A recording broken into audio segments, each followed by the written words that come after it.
नमस्कार. आज आपण रसरशीत व त्यासोबतच मऊ मोकळा असा साखर भात बनवतोय. साखर भात बनवण्यासाठी मी 1 कप बासमती तांदूळ घेऊन त्याला 2 वेळेस पाण्याने धुवून घेतलं आणि नंतर अर्धा तास पाण्यात भिजवत ठेवलं होतं. तर आता अर्धा तास झालेला आहे. मी इथे बासमती तांदूळ घेतलाय. तुम्ही कुठलाही रोज वापरता तो सुद्धा घेऊ शकता. हा भात आज आपण कुकरमध्ये शिजवून घेणार आहोत. तर त्यासाठी मी गॅसवर कुकर ठेवलंय. 1 टेबलस्पून यामध्ये तूप घालूया आणि तूप मेल्ट झालं की 2 वेलची घालूया. तर वेलचीला समोरून मी फोडून घेतलंय म्हणजे त्याचा स्वाद भातामध्ये छान उतरतो. 4 लवंगा घालायचे आणि अगदी थोडंसं त्याला परतून घेऊया. लगेच ड्रायफ्रूट्स घालायचे. तर मी इथे काजू, बदाम आणि किसमिस घेतले आहेत. 1 मिनिटभरच हे सगळं परतून घेऊया म्हणजे याचा कच्चेपणा कमी होतो. ड्रायफ्रूट्स आता परतून झालेले आहेत. तर हे तांदूळ घालायचेत. अर्धा तास झाल्यानंतर तांदूळ मी चाळणीवर निथळत ठेवले होते. तर याचं पाणी आता पूर्ण निथळलेलं आहे. 1 मिनिटभर याला तुपावर परतून घ्यायचं आहे.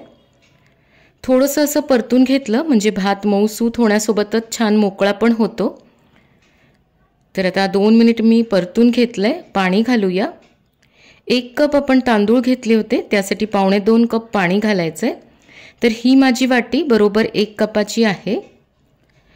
आधी आपण तांदूळ भिजवत ठेवले होते त्यामुळे एवढं पाणी पुरेसं आहे.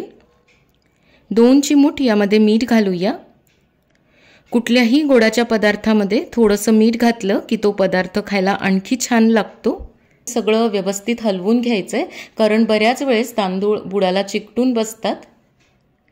व्यवस्थित हलवून घेतल्यानंतर आता कुकरचं झाकण लावायचं आहे आणि मीडियम फ्लेमवर याची फक्त 1च शिट्टी करून घ्यायची आहे. कुकरची 1 शिट्टी झाल्यानंतर मी कुकर खाली काढून घेतला होता. तर पूर्ण आता थंड झालेला आहे. तर भात एकदम छान शिजलाय, पाहिजे तसा झालेला आहे. थोडीशी यामध्ये कसर बाकी ठेवायची आहे. उरलेला हा साखरेच्या पाकासोबत शिजेल.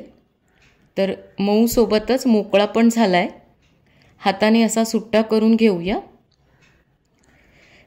साखरेचा पाक करण्यासाठी आता एका कढईमध्ये मी 1 कप साखर घातली आहे. जेवढे तांदूळ घेतले तेवढीच मी साखर घेतली आहे. तुम्हाला जसं गोड हवं आहे त्यानुसार तुम्ही साखरेचं प्रमाण थोडंफार कमी जास्त करू शकता. पण एवढी साखर अगदी बरोबर होते. थोडंसं यामध्ये पाणी घालूया. तर साखर बुडेल इतपतच पाणी घालायचं आहे. साधारण मी पाव वाटी पाणी घातलं आहे. मिक्स करून घ्यायचं आहे आणि याला एक उकळी आणूया. याचा आपल्याला घट्ट पाक वगैरे करायचा नाही. एकतार पण आपल्याला पूर्ण करायची नाही. 1 तारेच्या आधी थोडंसं आपल्याला यामध्ये भात घालायचा आहे.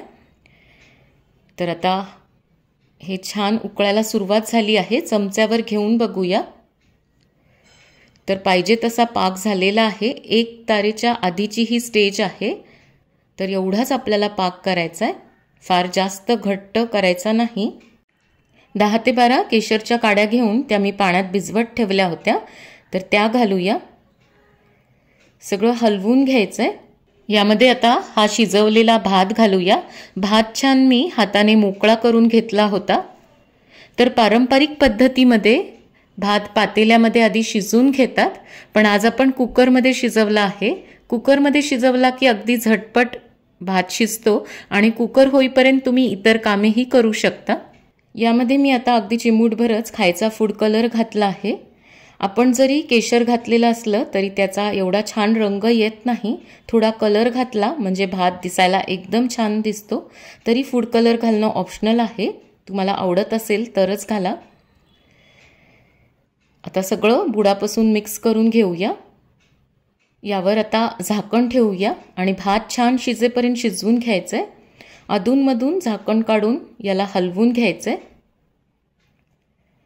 तर आता थोड्या वेळ मी हा उघडा ठेवूनच शिजवून घेतला होता. तर मस्त असा याला रंग आलेला आहे. तुपावर परतून घेतलेले ड्रायफ्रूट्स घालूया. थोडेसे मी वरून घालण्यासाठी बाजूला काढून ठेवलेत. शेवटी 1 चमचा तूप घालायचं आहे आणि आता गॅस बंद करूया आणि परत झाकण ठेवायचं आहे. गॅस बंद करून झाकण ठेवून 10 मिनिटे याला असंच ठेवायचं म्हणजे हा छान मऊ होण्यासोबत मोकळा पण होतो. रंग खूप सुरेख आलाय, चमकही छान आलेली आहे, दिसायला खूप भारी दिसतोय, खायला पण तेवढाच मस्त लागतो। आमच्याकडे नैवेद्याच्या ताटात गौरी गणपतीच्या प्रसादासाठी हा साखर भात बनवतात। तुमच्याकडे हा नैवेद्यासाठी साखर भात बनवतात का ते कमेंट करून मला अवश्य सांगा आणि त्यासोबतच व्हिडिओला एक लाईक करायला अजिबात विसरू नका। पुन्हा भेटूयात एका नवीन रेसिपी सोबत, तोपर्यंत मस्त खा आणि मस्त रहा।